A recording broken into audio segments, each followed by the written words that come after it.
Buen día, profesor. Mi nombre es Samantha Villarrosas, del grupo 470A, y voy a presentar mi línea del tiempo. Durante millones de años, la vida fue desarrollándose poco a poco. No fue un proceso fácil, ni mucho menos rápido.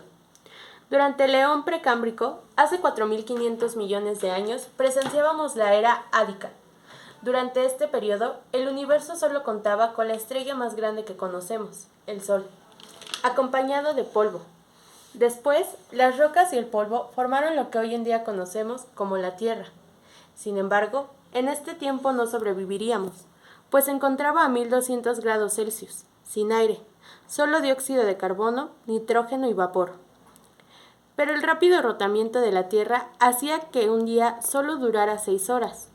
El impacto en la Tierra del planeta joven Theia trajo como consecuencia la deformación de la superficie, esparciendo billones de escombros, los cuales, al pasar miles de años, formaron un anillo rojo de polvo y roca. De allí el nacimiento de la Luna, a una distancia de la Tierra de 22.000 kilómetros. El arcaico comienza con la lluvia de meteoros que duró millones de años invadiendo la Tierra. Cada uno de ellos contenía una diminuta cantidad de agua, fundándose con la Tierra ya fría y sólida, formando una corteza. Hace 3.900 millones de años, las megatormentas invadían la Tierra, y gracias a la cercanía de la Luna se creaban grandes mareas. Con el tiempo la Luna se alejó de la Tierra y las aguas se calmaron. Ahora el planeta se conforma de tierra y agua, pero la atmósfera es tóxica y la temperatura es sofocante. 100.000 años después, rocas fundidas irrumpen la corteza y se alzan sobre el océano. Con el tiempo, la lava se enfría y forma una isla volcánica, además de una nueva fase violenta de meteoritos. Pero ahora liberan minerales y transportan carbono, proteína y aminoácidos al fondo del mar. Gracias a ello, las sustancias químicas se unen y crean vida. Las bacterias unicelulares son el único ser vivo en ese momento y el primero.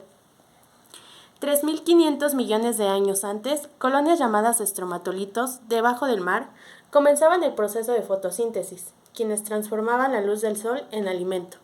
Convierten el dióxido de carbono y el agua en glucosa. Surge también el oxígeno. Los estromatolitos se encargan de llenar el agua de oxígeno, y a su vez este gas convierte el hierro del agua en óxido. El oxígeno finalmente se transforma en atmósfera. Durante el Proterozoico, hace 1.500 millones de años, la corteza terrestre se divide en grandes placas y el núcleo de la Tierra sigue activo. Además, los días duran para este entonces 16 horas. En el periodo esténico se forma un continente llamado Ronidia, y la temperatura entonces es de 30 grados y los días duran 18 horas. La era neoproterozoica trae consigo la actividad geológica y provoca volcanes de los cuales se desprende dióxido de carbono, que junto al agua llega a la atmósfera provocando la lluvia ácida. Luego, drásticamente la temperatura baja a 50 grados bajo cero. La Tierra forma una capa de 3 kilómetros de altura. El planeta entero helado, lo contrario de lo que fue al inicio, una bola de fuego ardiente. Esta teoría conocida como la Tierra bola de nieve. Mientras la Tierra está congelada, la luz ultravioleta del Sol reacciona con las moléculas del hielo para formar peróxido de hidrógeno, y al descomponerse libera oxígeno. Durante el descongelamiento de la Tierra, se creía que lo poco de vida marina que existía había desaparecido con el frío, pero esto fue un error, pues se encontraron con monstruos marinos y otras especies, dándole fin al Precámbrico. Hace 530 millones de años, durante el Eón Fanerozoico y la era Paleozoica, adentrándonos justo en el periodo Cámbrico. Entre la vida marina se encontraban los Anilomacaris, con una longitud de 2 metros. El Hycoxis, con el tamaño de la uña del dedo gordo. Era conocido como el primer pez en la existencia que 100 millones de años después, durante el periodo silúrico, evolucionaría al Celaphasis tenwicornis. Durante este tiempo también existían los llamados ortoconos y esponjas. Otros monstruos marinos como el Peptirogotus que medía más de 3 metros, y el brontoescorpio, de 1 metro. Depredadores como la ineria, de 5 metros. Y una vez más, el primer pez evoluciona a ser un inerpetón, con una longitud de más de 1,5 metros. Estos animales, al aparearse, dan vida a los primeros reptiles. El periodo carbonífero, y aún en el eón fanerozoico y la era paleozoica, los primeros reptiles con piel escamosa llamados Petralocosaurus, también arañas del tamaño de la cabeza de un humano, llamadas araña mesiocele. Pero no eran los únicos. La Arthropleura es lo que ahora podemos llamar un ciempiés, y tenía la longitud de un auto. En el cielo, gigantes libélulas o meganeuras dominaban los cielos. Estas eran del tamaño de un águila, y sus alas medían casi 1 metro. La Tierra, sin embargo, sigue acoplándose a su evolución, e incendios provocados por una tormenta terminan con la vida arácnida e insectos. Durante el Pérmico, 280 millones de años antes, el clima seco obliga a la evolución y el tamaño de los reptiles aumenta. 2 nuevas especies surgen, una de ellas el Edaphosaurus, un herbívoro de 3 metros, y su depredador, el Dimetrón. Este último, al ser un adulto, se ve obligado a ser caníbal. Nuevas especies surgen en el Triásico, el Gorgonópsido, un depredador, y el Scutosaurus, un herbívoro, eran lo más común en este periodo.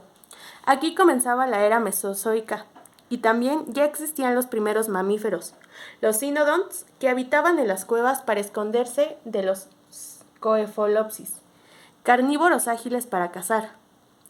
Luego la Tierra siguió acomodándose y acoplándose a sí mismo, lo que provocaba la llamada extinción permiana, eliminando las especies que habitaban allí.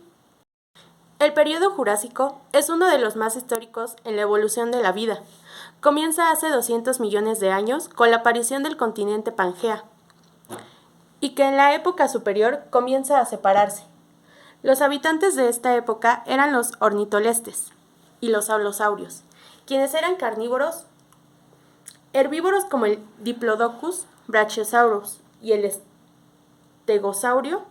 Los Diplodocus tenían la longitud de 40 metros, siendo la especie más larga, y también la que utilizaba su cola para comunicarse con el rebaño. Hace 149 millones de años, la vida marina también evolucionaría en especies como el Cryptoclidus, de 8 toneladas, el Oftalmosaurio y el Liopleurodon, un carnívoro de 150 toneladas y 25 metros. Un habitante no muy familiar con el océano, pero que también habitaba en estas tierras, era el Eustretospondylus, quienes nadaban en isla en busca de alimento. 127 millones de años atrás, durante el Cretácico, existían grandes aves que dominaban los cielos, como el pterosaurio, de 6 metros de una ala a la otra, y quien viajaba de un lado a otro en busca de apareamiento. El Ornithocheirus, de 12 metros, y otras especies como el Iguanodon o el Polacanthus, un carnívoro muy ágil y veloz. El Velociraptor, con 5 metros de altura. A la mitad del periodo Cretácico y en un frío lugar habitaban los Culasaurus, que cazaban lealea dinosaurios, quienes solo medían 2 metros y se caracterizaban por sus grandes ojos. El Mutaburrosaurio era un herbívoro de esa época. El Mutaburrosaurio era un herbívoro de esa época. Los únicos sobrevivientes de la extinción permiana fueron los mamíferos. Gracias a su habilidad de esconderse entre las cuevas debajo de la tierra, evolucionaron a una nueva especie llamada Didelphodon. A finales del periodo Cretácico y la era Mesozoica, la Tierra era habitada. ¿Le enrollo? La Tierra era habitada por uno de los carnívoros más temibles que existieron, el tiranosaurio, con 13 metros de altura. Otras especies y más herbívoros como el anquilosaurio, el torosaurio, con cuernos de 1 metro, el triceratops y el edmontosaurio. Además, una de las aves más grandes que se conocen hasta ahora, el Quetzalcoatlus, con 13 metros de altura. Durante millones de años no existieron más problemas en el planeta, a excepción de terremotos, pero el más grave a finales del periodo fue un fragmento de roca que se dirigió a la península de Yucatán y que al caer eliminó a los titanes que se conocían. En el Cenozoico, durante la época Eoceno, la atmósfera ya se parece a la nuestra y los continentes y océanos ya son más familiares como los conocemos actualmente. India y Asia se unen, y una enorme cordillera se alza más de 8.000 metros. Ahora conocido como el Everest. 36 millones de años anteriormente y después de los dinosaurios, en la Tierra se encontraban los gastornis, pájaros gigantes, y hormigas del mismo tamaño, una especie llamada Lectitidium y los primeros primates llamados Gonodicea. Y en el fondo del mar, un basilosaurio, depredador de 18 metros. La Tierra aún seguía desprendiendo nuevas cosas, y gracias a la actividad volcánica se formaban charcos de barro, y en el fondo del mar se alzaba un gas formando una nube mortal de dióxido de carbono. A finales del Oligoceno existían especies como el hienodon y el endolodonte. El periodo neógeno fue muy importante para la evolución del ser humano. Los primates tenían un territorio en el cual no tenían ningún problema hasta que los otros los corrieron agresivamente apropiándose de su territorio. Los otros primates se vieron obligados a emigrar y con ella la necesidad y habilidad de caminar en dos pies. 3.2 millones de años, una especie llamada Australopithecus habitaba en la Tierra y 2 millones después evolucionaron a otra especie llamada Homo erectus. Hace 30.000 años, un cambio en la órbita de la Tierra la aleja del Sol, provocando una edad de hielo. En aquel frío tiempo, los famosos mamuts y bisontes y otros animales eran los más importantes en este periodo, el Cuaternario, pero también la presencia de neandertales, quienes eran cazadores, pero que sin embargo no se acoplaron y no duraron mucho. Finalmente, el hombre evoluciona. Una especie llamada Homo sapiens y que con el paso del tiempo nos dejan su huella en la historia, con hechos históricos y grandes creaciones. Hasta el momento, el hombre no ha evolucionado, pero sí su pensamiento, y no podemos descartar que en un futuro este evolucione y el Homo sapiens se convierta en una vieja especie.